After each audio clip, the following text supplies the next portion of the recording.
할렐루야. 우리 금요기도에 나오신 우리 성도님들 주님의 이름으로 환영합니다. 우리 서로 바라보시면서 오늘 서로 이렇게 인사했으면 좋겠습니다. 모든 것이 주님의 은혜입니다. 인사했으면 좋겠습니다. 모든 것이 주님의 은혜입니다. 모든 것이 주님의 은혜임을 믿음으로 고백하시지요. 아멘. 살아서 숨 쉬는 것, 또 먹을 것을 먹는 것, 옷 입는 것, 잠자는 것, 이 모든 게 다 주님께서 우리에게 베푸신 은혜입니다. 내가 항상 받고 산다 이러면은 삶이 어떻습니까? 감사가 나오고 행복하다, 야 좋다 이렇게 되는데, 내가 항상 손해만 본다, 내가 받는 건 하나도 없다 이렇게 생각하면은 입에서 자꾸 뭐가 나오죠? 불평이 나오고 짜증이 나고 그렇게 되는 것이죠. 항상 주님의 은혜 기억하시면서 기쁨으로 살아가시는 성도님들 되시기를 주님의 이름으로 축원드립니다. 아멘. 우리 말씀 보시겠습니다. 같이 나누실 말씀은 마태복음 23장 23절의 말씀입니다. 제가 가진 성경으로는 신약성경 40페이지에 있습니다. 마태복음 23장 23절 한 절 말씀인데요, 우리 다 찾으신 줄로 알고 한 목소리로 저와 함께 봉독하시겠습니다. 시작. 화 있을진저 외식하는 서기관들과 바리새인들이여, 너희가 박하와 회향과 근체의 11조는 들이되 율법에 더 중한 바 정의와 긍휼과 믿음은 버렸도다. 그러나 이것도 행하고 저것도 버리지 말아야 할지니라. 아멘. 사서오경 경전 중에 중용이란 책이 있습니다. 중용이란 말을 혹시 들어보셨나요? 이 중용이란 말은 쉽게 말하자면은 이런 것입니다. 더하지도 말고 덜하지도 말라. 인생에서 무엇이든지 적절한 것이 제일 좋은 것이다, 이런 말입니다. 생각해 보면 이 말은 인생에 잘 부합되는 지혜인 것 같습니다. 식사도 과식을 하면 문제가 됩니다. 반면 그렇다고 내가 과식하지 말아야지 하면서 너무 적게 먹거나 또 너무 안 먹거나 편식을 하게 되면 어떻게 됩니까? 과식하는 것 못지않게 그 이상으로 건강을 해치는 결과를 가져오게 될 것입니다. 취미생활도 어떻습니까? 적당히 필요한 만큼만 한다면 우리 삶에 큰 활력소가 되어줍니다. 스트레스도 해소를 시켜주고요, 삶의 재미와 풍요로움을 가져다 줄 수 있는 것입니다. 그러나 이 취미에 너무 몰두한 나머지 과하게 해버리면 어떻게 되겠습니까? 우리 아이들도 이 게임 같은 것을 적당히 취미 삼아 하면 참 좋겠는데, 이 게임을 하다 보면 어떻게 되지요? 너무 몰입을 해서 취미로 시작했다가 나중에 중독이 되어버리곤 하는 것을 볼 수가 있습니다. 그렇게 과하게 해버리면 건강도 해치고 삶을 망가뜨리고 시간도 허비해버리도록 만드는 것입니다. 신앙생활도 마찬가지입니다. 물론 하나님을 알아가는 부분, 하나님과 교제하는 부분에 있어서는 이 중용의 원리는 통하지 않습니다. 하나님은 알아가면 알아갈수록 우리에게 유익이 되기 때문입니다. 그리고 그분과는 교제하면 할수록 우리에게 좋은 점이 아주 많이 있습니다. 따라서 이 부분에서는 신앙생활 적당히 합시다, 중용을 지킵시다, 이런 말은 맞지가 않는 말입니다. 그러나 오늘 우리가 다루고자 하는 주제인 믿음의 내면과 외면의 관계, 즉 내적인 확신과 외적인 행위의 관계에 있어서는 이 중용의 원리, 균형 잡힘의 원리를 좀 적용해야 할 필요가 있으리라 여겨집니다. 세계적으로 평신도 교육에 큰 영향력을 미친 크로스웨이라는 교재가 있습니다. 한국 교회에서도 널리 쓰이는 교재입니다. 그런데 그 교재를 시작하면 첫 단계에서 알려주는 것이 무엇이냐면요, 신앙생활이란 무엇인가에 대해서 알려줍니다. 거기에 제가 인상 깊었던 내용이 하나가 있었습니다. 신앙생활이란 단순히 교회 활동 또는 종교와 관련된 종교적인 활동만을 일컫는 것이 아니라고 합니다. 신앙생활이란 예수를 믿어 신자가 된 그리스도인의 전 영역, 즉 신앙인의 삶 전체를 일컬어 신앙생활이다라고 개념 정리를 해주고 있습니다. 그러니까 다른 말로 하면 신앙생활은 우리가 무엇을 하느냐에 달린 것이 아니라 우리가 누구이냐에 달려 있다는 말입니다. 자, 이처럼 신앙생활이란 신앙인인 우리의 24시간의 생활, 더 나아가 우리 인생 전체를 가리키는 매우 중요한 요소이므로 반드시 우리 내면에 바르게 정리가 되어 있어야 할 것입니다. 이 신앙생활이란 단어를 가만히 자세히 살펴보면 두 개로 쪼개어 볼 수가 있는 것을 알 수 있습니다. 뭐랑 뭘까요? 바로 신앙 그리고 생활, 이 두 가지입니다. 그렇지요? 이 중 신앙이라 함은 우리 내면에 있는 믿음을 가리키고 있습니다. 우리의 눈으로 볼 수가 없습니다. 그러나 반면 생활이라 함은 우리 외면의 행동을 가리킵니다. 이것은 우리 눈에 보여지는 것이죠. 그렇기 때문에 우리는 그리스도인으로서 이 눈에 보이지 않는 신앙과 눈에 보이는 생활 사이의 균형, 그리고 성경적인 원리, 이러한 것들을 올바르게 알고 있어야 할 것입니다. 많은 경우 이 부분에 대한 오해로 인하여서 신앙생활이 흔들린다든지 교회 안에서 다른 지체에게 상처를 준다든지 하는 경우가 왕왕 일어나기 때문입니다. 그래서 오늘 우리는 마태복음 23장 23절에 이 본문을 통하여 신앙과 생활의 온전한 관계를 살펴보기를 소망합니다. 특별히 내면의 신앙과 외면의 생활 중에 너무 한쪽만이 강조되어 발생하는 오류들을 좀 되짚어 보면서 이 주제를 다뤄볼 것입니다. 마치 우리가 음식을 섭취할 때 편식을 계속하게 되면 육체 건강이 무너지고 면역 시스템에 문제가 생기듯이 신앙생활도 균형이 잡혀 있지 않게 되면 문제가 찾아오게 되는 것입니다. 이러한 균형이 깨진 신앙생활의 문제는 크게 두 부류로 나눠볼 수가 있습니다. 첫 번째는 내면의 신앙만이 너무 강조가 된 경우, 그리고 또 하나는 그 반대의 경우로서 외면에 보여지는 생활 모습에만 너무 치중을, 너무 무게중심을 두는 경우입니다.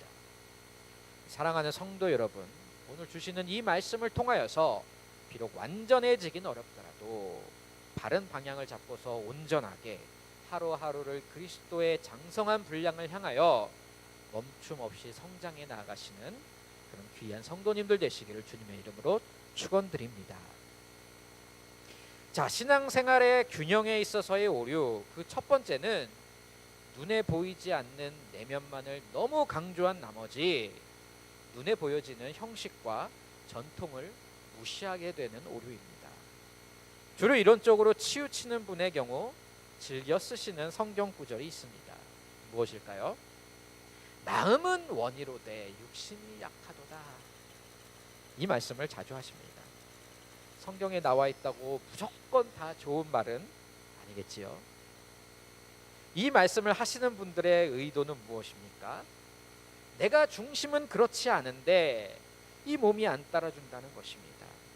지금 내 속에 믿음은 문제가 없는데 열정도 있고 뜨거움도 있고 간절함도 있는데 이놈의 상황과 환경이 이 믿음을 발휘하지 못하게 막아선다는 것입니다.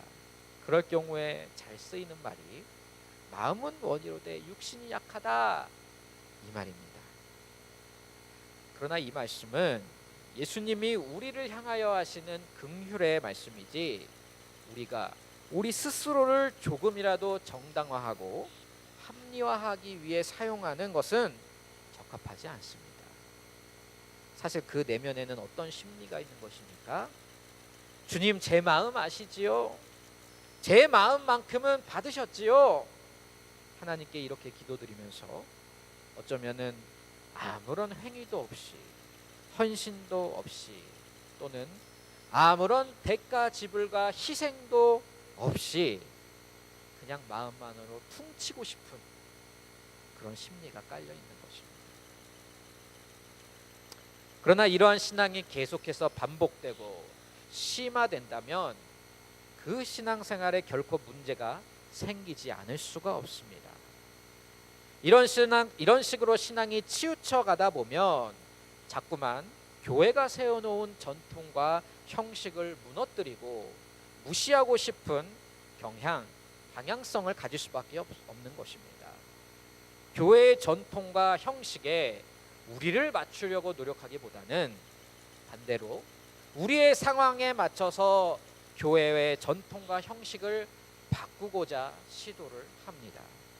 즉 우리의 마음이 중요하므로 또 우리의 중심이 중요하므로 눈에 보이는 형식과 전통을 너무 쉽게 가볍게 생각을 하게 되는 것이지요. 이러한 경향은 최근에 한국 기독교가 맞닥뜨리고 있는 상황들과도 맞물려 있습니다. 우리 마음이 중요하지 뭐. 형식이 뭐가 중요한데 예배를 꼭 교회에 모여서 드릴 필요가 있겠는가? TV만 틀고 인터넷만 틀면 한국에서 좋은 예배, 좋은 말씀, 요새는 또 주일 예배를 생중계까지도 해주는데 뭐 굳이 교회에 우리가 나갈 필요가 있겠습니까? 가족끼리 그냥 집에서 조용히 예배 드리면 되지 뭐 하면서 교회에 등록을 하지 않는 신앙생활을 하게 됩니다. 또는 우리가 하나님 앞에서 다 같은 형제 자매인데 꼭 교회에 뭐 목사가 있을 필요가 있는가? 세례나 설교를 꼭 목사가 담당을 해야 하나? 목사 없이 모두가 평등한 그런 교회 한번 만들어 보자 하면서 최근에는 목사 없는 교회들이 또 한국에는 만들어지고 있습니다. 뭐 주일이나 월화수목 금토나 뭐 다 주님의 날인데 꼭 뭐 우리가 주일 성수를 주일에만 해야 될 필요가 있는가? 난 그냥 월요일 쉬는 날이니까 월요일 날 그냥 예배 드리겠어. 그럼 난 화요일 날 예배 드릴래 하면서 각자가 자기가 좋은 날을 택하여서 그날에 예배를 드리기도 합니다. 사랑하는 성도 여러분, 혹시 신앙생활 하시면서 이와 같은 마음을 가져보신 적이 없으셨습니까? 솔직히 저는 좀 많이 있었습니다. 제가 신앙이 아직 미성숙했을 때 20대 초반에 있었던 일입니다. 제 모교회에서 찬양 인도를 했는데 제가 찬양 인도하면서 옷차림을 반바지에 슬리퍼를 신고 했었던 적이 있었습니다. 참 용감했었지요. 그렇죠. 못 모르고 용감했었던 것이죠. 내 중심이 중요하지, 내 옷차림이 뭐가 중요하다고. 다윗도 옷이 다 벗겨져라 하나님께 춤을 추었는데 의상은 형식일 뿐이야 이러면서 제가 그렇게 반바지랑 슬리퍼를 옷차림을 하고 찬양 인도를 했었던 적이 있었습니다. 그때는 뭐 녹화 이런 게 없어서 참 다행이었어요. 큰일 날 뻔했어요. 근데 어느 집사님 한 분이 그게 참 불편하셨던 것 같아요. 당연히 그렇겠지요. 그래서 저한테 한 말씀을 하시더라고요. 야, 석종아, 이건 좀 아닌 것 같다. 지금 생각해보면 그 집사님께서 참 점잖으시게 지혜롭게 저한테 잘 말씀을 해주셨던 것 같습니다. 그런데 제가 그때는 20대에 머리는 크고 피만 끓고 있었던 그리스도인이었지 않습니까? 그러다 보니까 속으로 그렇게 생각을 했습니다. 저런 저 율법주의자 같으니라고. 저 집사님은 거칠에 형식주의에 매인 사람이야. 이렇게 속으로 제가 그분을 비판을 했었습니다. 지금 생각해보면 참 부끄럽습니다. 왜 그렇습니까? 진정한 믿음, 눈에 보이지 않는 중심은 형식이라는 외면을 통하여 나타나게 되어 있기 때문입니다. 내 중심이 하나님을 존중하고 경외한다면 당연히 그것을 나타내는 내 옷차림도 그와 같아야 함이 맞습니다. 그런데 그때는 제 신앙이 너무 한쪽으로만 치우쳐서 균형을 잃어서 미처 그것을 깨닫지 못했었던 것입니다. 우리 주님께서는 마태복음 6장 21절에서 이렇게 말씀하셨습니다. 내 보물이 있는 그곳에 내 마음도 있느니라. 여기서 보물이라는 것은 우리가 가치 있게 여기고 우선순위를 두는 어떤 것이라 할 수 있을 것입니다. 그 대상은 1차적으로는 이 땅에 속한 돈, 소유, 재산 등이 될 수 있겠습니다만 더 넓게 생각해 보면 우리의 몸, 우리의 말, 우리의 시간, 재능, 자녀 그 모든 것에 우리가 보물과 같은 가치를 부여할 수도 있는 것입니다. 그러므로 결국 이 말은 어떤 말이 되겠습니까?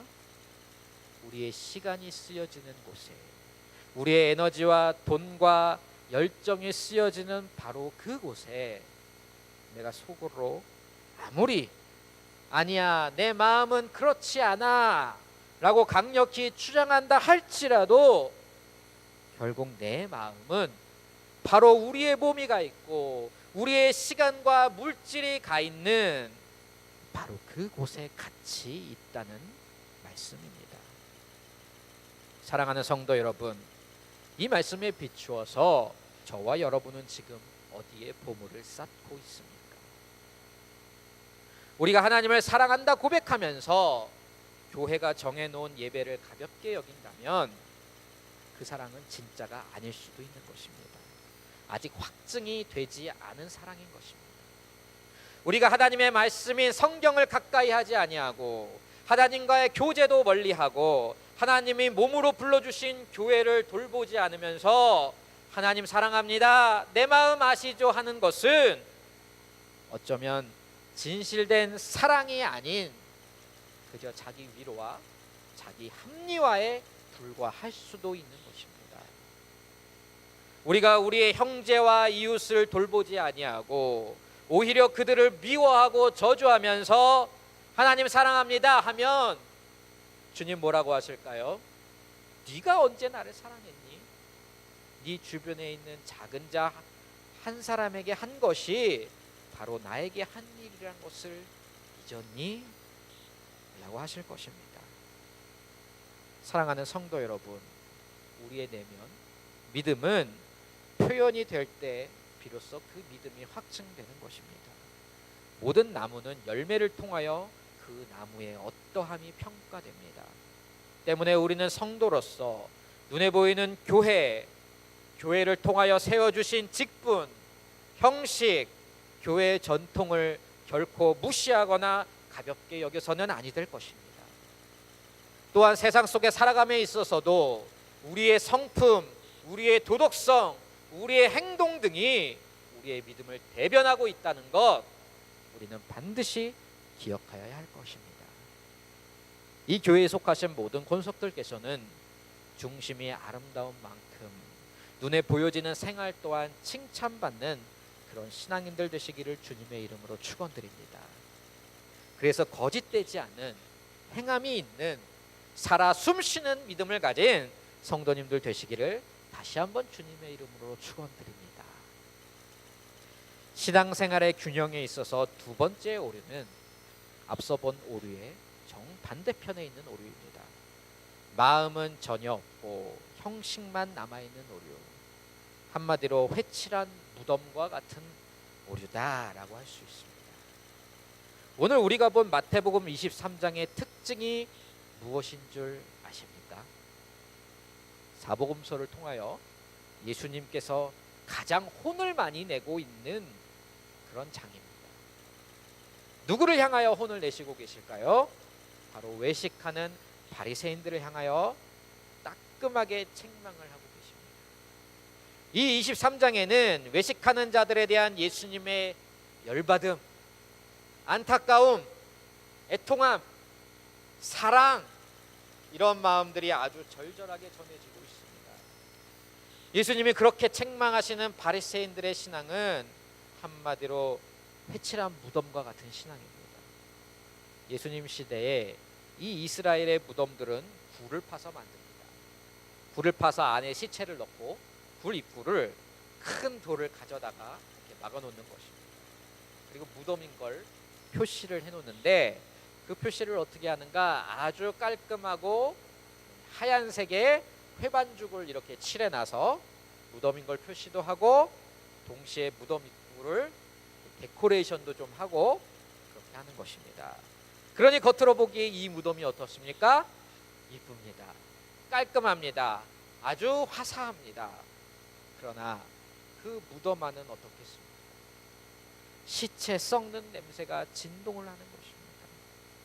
생명력, 아름다움이란 찾아볼 수도 없고 죽음의 흔적만이, 죽음의 냄새만이 가득해서 그래서 당장이라도 뛰쳐나가고 싶은 그런 장소, 잠시도 머물러 있기가 싫은 장소, 그게 어디란 것입니까?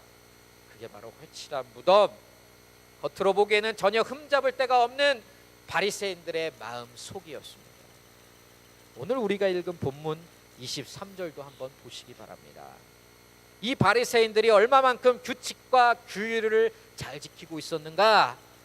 이들은 회향과 박하와 근채의 11조를 드렸습니다.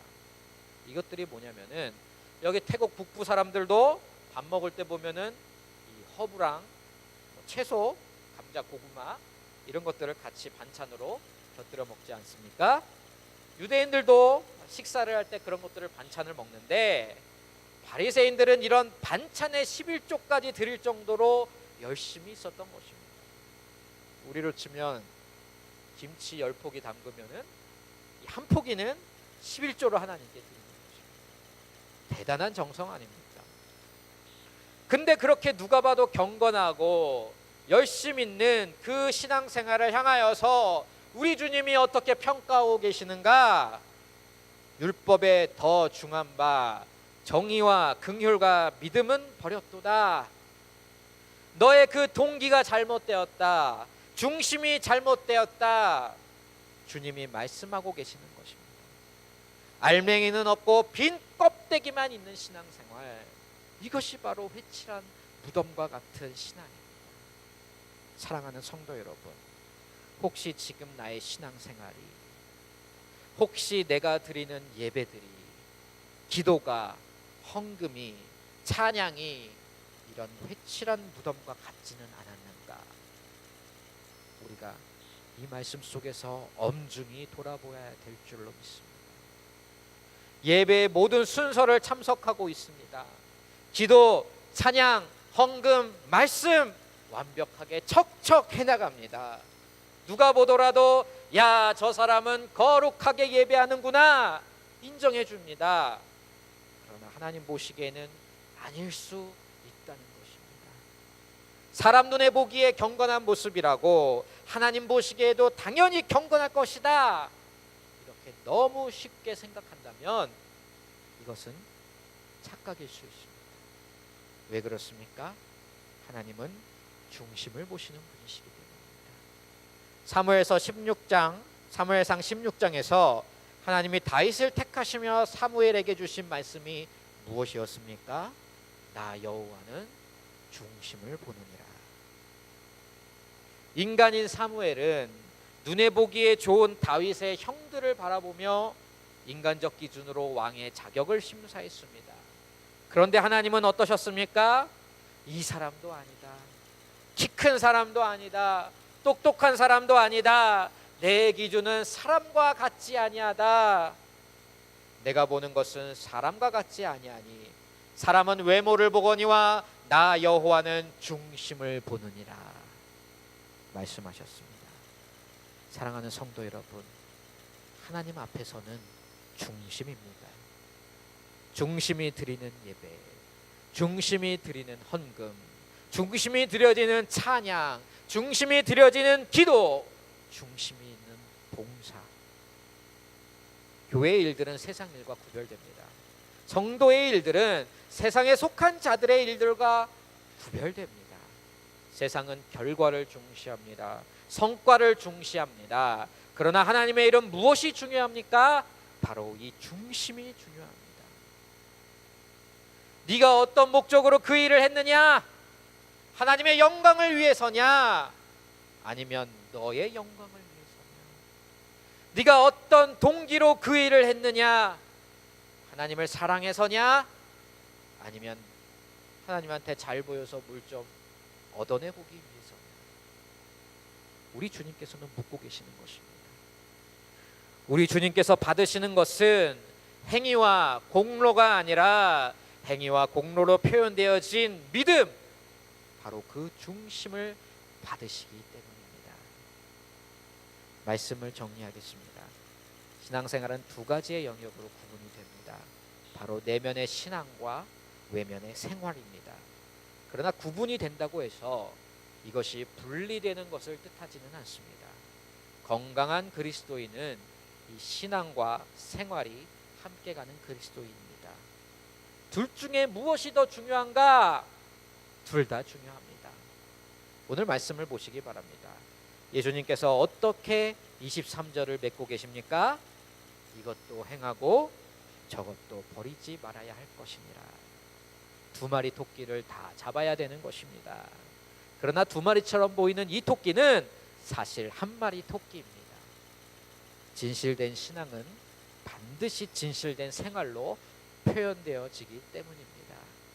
따라서 내 안에 믿음이 있다라고 고백하는 분들은 과연 나의 믿음이 행함으로 연결이 되고 있는가, 확증이 되고 있는가, 이것을 늘 점검해 보아야 할 것입니다.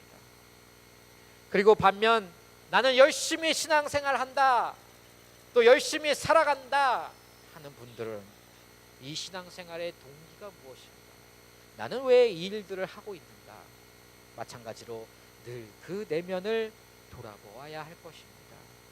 사랑하는 성도 여러분, 그리하여 우리 모두가 균형 잡히고 진실된 모습으로 하나님 앞에 서게 되기를 소망합니다. 좌로나 우로나 치우치지 아니하고 겉과 속이 다르지 않은 신앙, 잎이 많은 무화과 나무에 그 열매까지도 풍성한 신앙, 박하와 회양과 근체의 11조를 드리던 아름다운 모습에 걸맞게 우리 안에 더 중요한 정의와 긍휼과 믿음도 꽉꽉 들어차 있는 그런 신앙인, 그리고 그러한 교회가 바로 이 교회가 되시기를 주님의 이름으로 축원드립니다. 아멘. 우리 함께 기도하시도록 하겠습니다. 이 시간 말씀을 생각하시면서 함께 기도하실 때 하나님, 우리가 주님 앞에 진실된 믿음을 갖게 하여 주시옵소서.